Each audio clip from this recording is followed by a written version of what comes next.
How's everybody doing? I realized I ain't posted a video, but I just do this for fun. So I'm not a constant poster on YouTube.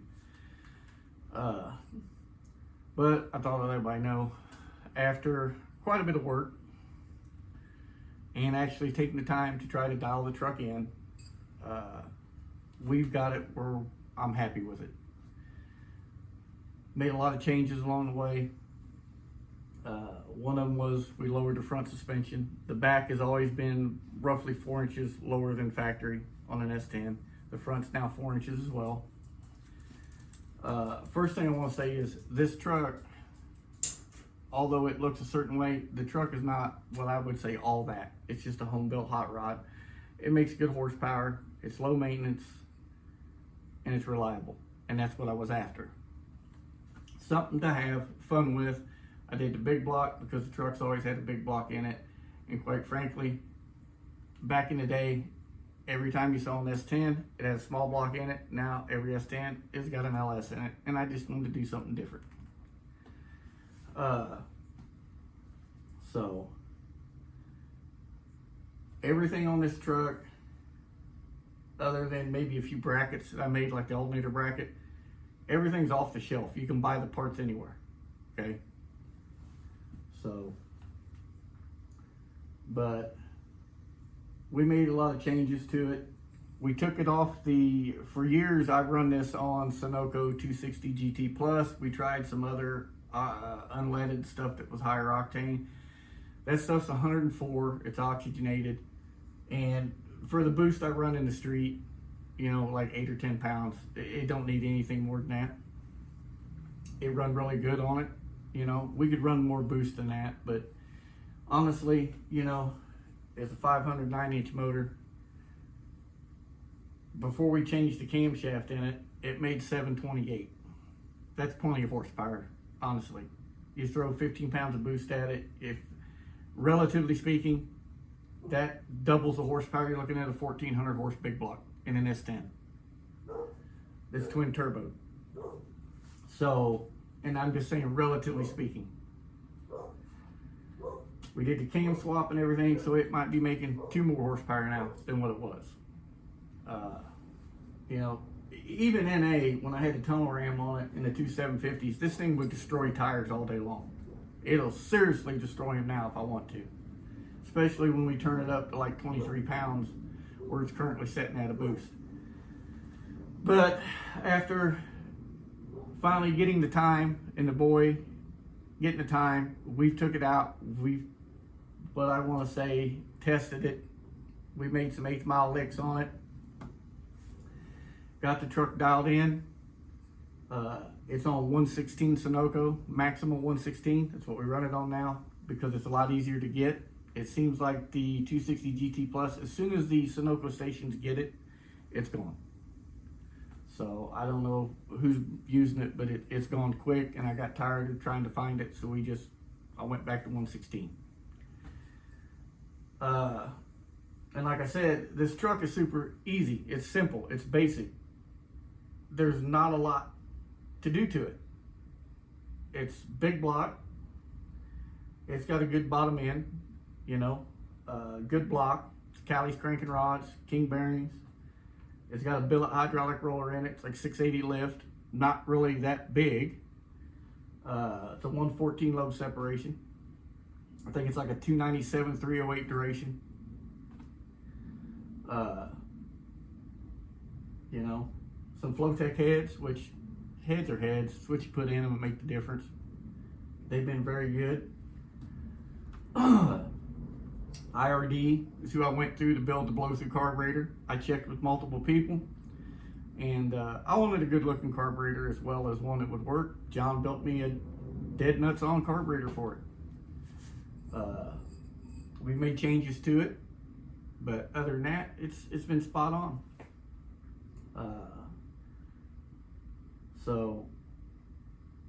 But after taking the time to actually be patient and take it out and make a hit on it, look at everything, adjust things, we've got it where I'm happy with it. Well, I'm gonna say me and my son are happy with it, because this is just as much part of him as is me. So, but so far everything looks good. We're going to take it out this Saturday and make some more passes on it. I want to record it so I can share it with you guys, but I can't complain one bit. So, and I'm going to keep this in mind when you see the video of the truck making licks. Remember, it is all S10. It's all steel, all factory body panels, core support, steel hood, everything. Bumpers, you know, stock suspension. Front suspension is a Speedway G-body metric tubular upper control arm, a Spawn Engineering lower tubular control arm, a stock S10 front spring, and it currently is riding on a set of 88 to 98 C1500 OBS Monroe-matic front shocks temporarily, because I have to make an adjustment on the bottom control arm to clear the little knobs on the Vikings that I got to go on it. The rear is a 4-inch Western chassis drop leaf, a trick chassis anti-roll bar, some cow tracks sliders, and a set of Viking shocks on the back. That's it. It's set at 4 inches dropped in the front, 4 inches dropped in the back. The bars that are in the bed that go back, those are struts where I raise the upper shock mount up through the bed floor to give it more travel for the lowered suspension. You know, so also keep in mind this truck is heavy. For an S10, it's heavy. It's a 98 chassis. The body's a 90 or 91. I'd have to look at the title. Hell, I can't remember. Actually, it's a 90-91 cab, an LMC front clip, and 93 hood, and the bed's off an 87. So, to get it all rust-free set up. You know, the batteries are mounted up under the truck. We put a piece of tubing up here, notched the cross member for the engine to clear the 7-quart milliton pan. Added gussets where it comes up and meets the side of the chassis to stiffen it. Then the bracing that goes between the chassis starts at the firewall, goes down underneath the bell housing. That one actually can be removed to get transmission in and out. And then it just continues on back, comes up behind the cab and continues all the way at the back, and then we box the frame out. So, and then there's a weight bar at the very back where the old spring bushings used to be in the chassis for the shackles. There's no weight in the back of this truck. So I'm not even screw with that. It's going to do what it's going to do, and I'm going to live with it. We're doing this for fun. I'm not doing it to be competitive. Also, when we take it out and run it, it's going to be running on somewhere between 12 and 15 pounds. I'm not going to turn it up any more than that. So whatever it makes power-wise, that's what it's going to make. It's going to go however fast it's going to go. Now, while testing it, we do have a couple draggies. I made a guesstimate. My boy made a guesstimate. He was a lot closer than me. Honest to God, I figured mid-6s. You know, the truck does quite a bit better than that. But, you know, again, it's all for fun. Now that we got it dialed in, like I said, I want to take it out one more time just to double check everything. I do want to get a diaper put on it just to be safe. So we take it to track, it's got to have a diaper on it. And go to the track, it's also got to have the cracked windshield replaced. So we're going to get that done in the next week or so. Fit the diaper on it. While this is shoehorned in here, it's going to require me to literally unhook a few things, lift the engine up so I can get it up around where I notched the cross member out to get it up on there. And it also required my wife making alterations to it so it'll fit better. But as of right now, the truck's as good as it's going to get. So, but some of the things that happened while we were testing was, one, this air cleaner spacer that I was using under the hat, it was blowing the flat seal out of the bottom, and then it finally blew the O-ring out of the groove up here at a certain boost level. So I got one from Pro Charger. It's got a little lip on the top. I trimmed the hat out, tapped it in there real nice and tight, welded it all in, and then I use a 2104 Felpro seal down there at the bottom. No more issues with it blowing shit out. But trying to put this on in one piece, trying to get shit done, rush around so we could go out and test the truck, I proceeded to tip it up and I pulled the front vent tube extension off the carburetor. Immediately we got out there, get into it, do a burnout. It's not happy. So we pulled it apart, checked that, fixed that. Then it still wasn't happy. When we jetted it down from the oxygenated fuel, which you can run more fuel, more jet, and this thing runs the same jet front and back because it has a boost reference power valve front and back. In the middle of doing all this, I went in to eat. People in my ear, grandson underfoot. I come back out. I thought, yeah, I'd already done one side. I didn't. So I had a real big jet in the back and I jetted the front down. Wasn't happy. Got that fixed. Currently, it has a 90 jet front and back in it. So AFRs are right where I want them to be. So just a tad to the rich side. A lot of extra fuel, not good for rings. A little extra fuel, a little extra cooling in the cylinders. But it's all ready to go, dialed in. I had somebody say something about, they noticed I had vent lines on the valve covers. They're just breather vents for crankcase pressure. Goes to a can down here behind the bumper. There's another one on the firewall that goes over with a bulkhead fitting through the intake into the lifter valley with a baffle. People are like, well, don't it push a lot of oil out? No. The baffle keeps it from doing that. But that's actually a good place to vent from if you do a little research on it. I've always vented them right there, so I just keep doing it. But I added some fuel filters up here between the regulator and the carburetor. I'm anal about filters and changing oil and spark and keeping everything right on cue. So, but again, like I said, we built this to be reliable, low maintenance, and make good horsepower. And it does that all day long.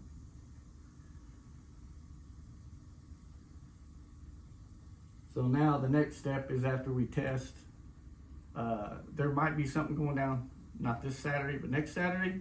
Might throw its hat in the ring of that. It's a limited car count thing, so we'll have to see who all pops in and says, yeah, I'll be there. If they don't make count, I'll probably throw this in the mix and just take it out and see what it does. So if not, there will be plenty more. It's only August. We have still got several months of stuff that'll be going down. The other thing I've been doing is trying to get my wife's El Camino color sanded and buffed because the kid that painted it decided he didn't want to do it. So, and that whole thing turned into a shit show. I'm not happy with the way it was painted. There was a little more trash in the paint than what I thought. But you cannot set an area up to paint in and have two different exhaust fans running in a closed-in area in no way to let filtered air or fresh air in, and then it starts sucking all the shit up. It sucks dirt and stuff through cracks and everything else, and it ended up the paint. I've got all that fixed. I've wet sanded that whole car down, color sanded it clear down to 7,000 grit. All I got left to do is polish or buff out the passenger side, and that's done. So I should have just painted it myself. Really should have. I painted 3 of them in here and none of them got trash in it. This one, there's no trash in this. This hasn't even been sanded or buffed. It's got 2 coats of Nice and Clear over grabber green engine enamel and duplicolor touch-up paint. I painted it in here. Painted the gray truck in here. I just plastic everything off. I blow everything out first, plastic everything off, tape all the seams up. I set up a thing that slides in this door right here. It's got furnace filters, double, sometimes triple stacked in it. And I got 4 20-inch box fans I put in the back by the door, turn them on, and that's my filtration. And I've never had any dirt crap get my paint. I ain't the greatest painter. I know enough to get by. As far as painting cars, I've only painted maybe half a dozen through the years. Most everything I painted was dump trailers, equipment, and shit like that, which is all just single stage. Most of the time it was RM Limco single stage. So, which that paint sucks. Anyway, boy's truck, he's been working on it. I'll show you his bracing he's got back here. And he's doing all the welding and everything. But as you can see, there's the new rear upper shock mount that was elevated 6 inches. Or 5 inches. Bracing, anti-roll bar, the weld-in tube of it. Bracing comes down. There'll be a drive shaft loop here. There will be a tube that comes up and over right there over the top of the drive shaft where that's cut out. He's got one of his boxing plates in where he put that one in. He's just got to finish boxing the chassis out, and then we'll get the bed on it and all that shit. Pull the 7.5 out, put the 8.8 under it, and keep moving forward. Got to get all the weight and everything on it and on its wheels so we can figure out where the sliders have got to land and set the ratio on them and all that, and the anti-roll bar and everything up. He come out last night. Oven cleaner, pressure washed it. Bar wheeled it first, oven cleaner, pressure washed it, rust converted it, and then bed linered it. The whole bottom of the bed, and the cutouts for the radiator and some other stuff, because the radiator is going to go in the very back of the chassis back here. He's running my old 4-row S10 swap radiator and the 2-spout electric 11-inch straight blade puller fans. And my Mazir 42 gallon a minute remote pump, because I went to a 55 gallon pump. It looks like he put his coil brackets together, so we can figure out what we're going to do with them. He's got his hot side all done. Turbos up here in the grill. It's a big single from On 3 Performance. It's like a 94 107 or something. I don't know, it's got stainless steel housing on it. So, but yeah, his A1000 pump. Parts for the anti-roll bar and trick chassis, fuel rails. He's got other stuff laying up here.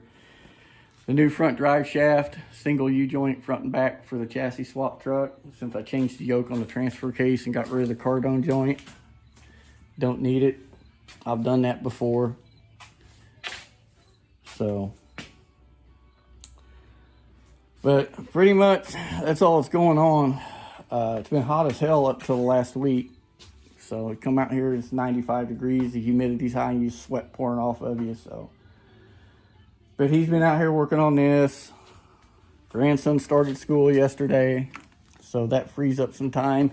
Plus he's back with our daughter and her fiance. So we moved them up on base, up on the military base 2 weeks ago because of black mold in the apartment, or fourplex they were in. But, oh yeah, in my cooling system, we took this thing out and drove it. I bet I put 20 miles on it.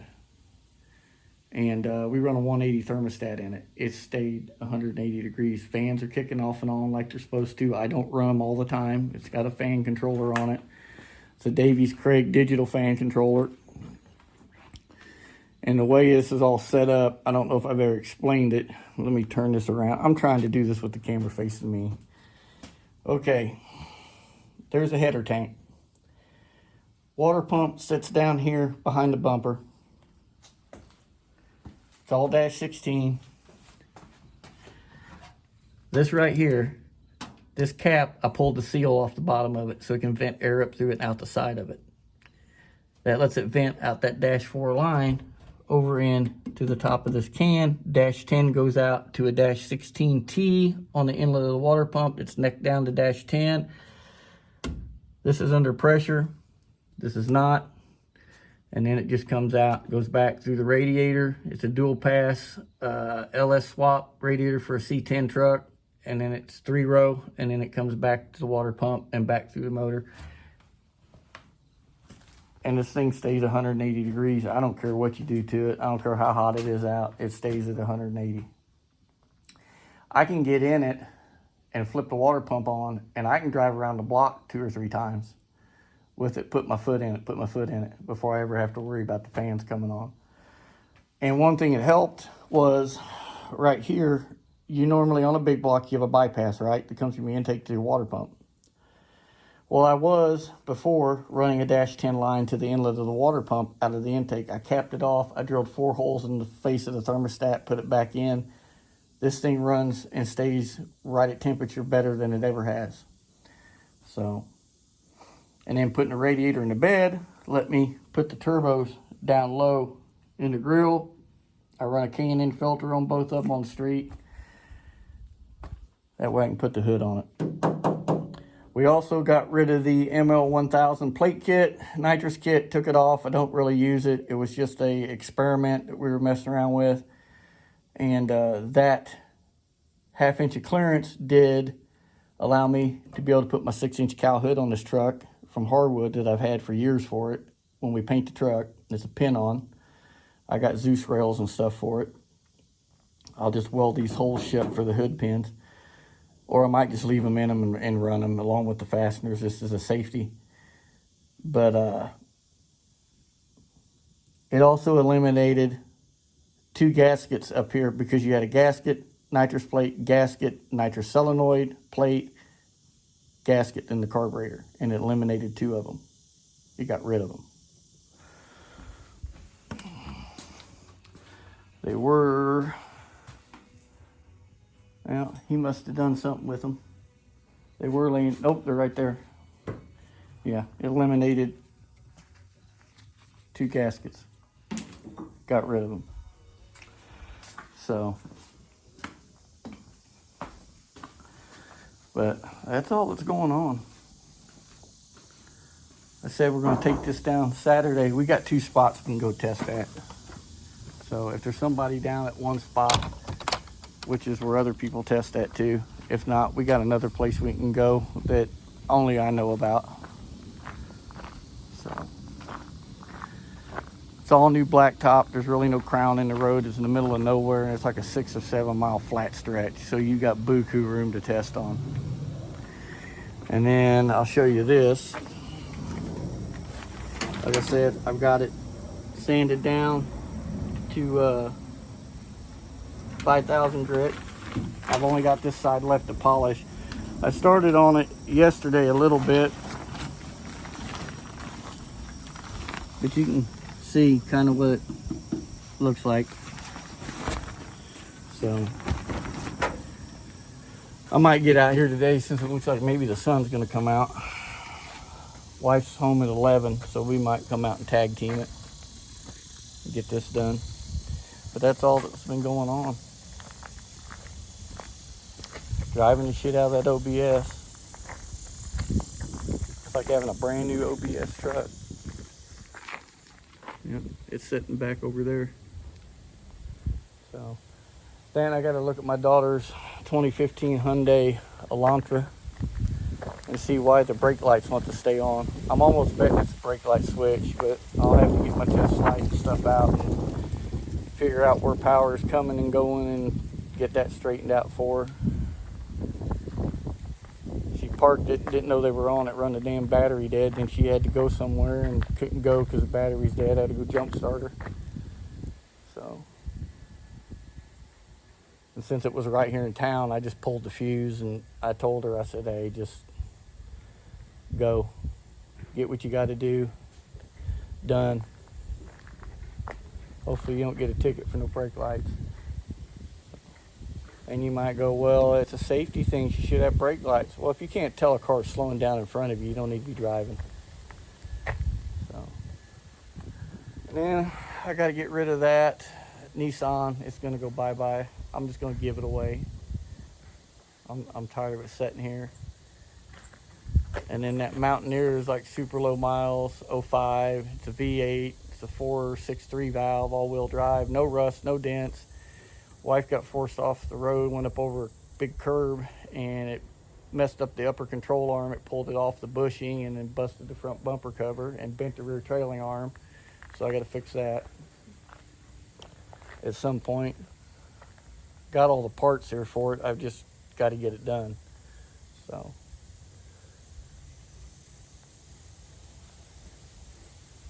but that, and then me and the boys got to get up and peel the roof off and re-roof the house. Probably won't do that till September. Let it cool off a little bit.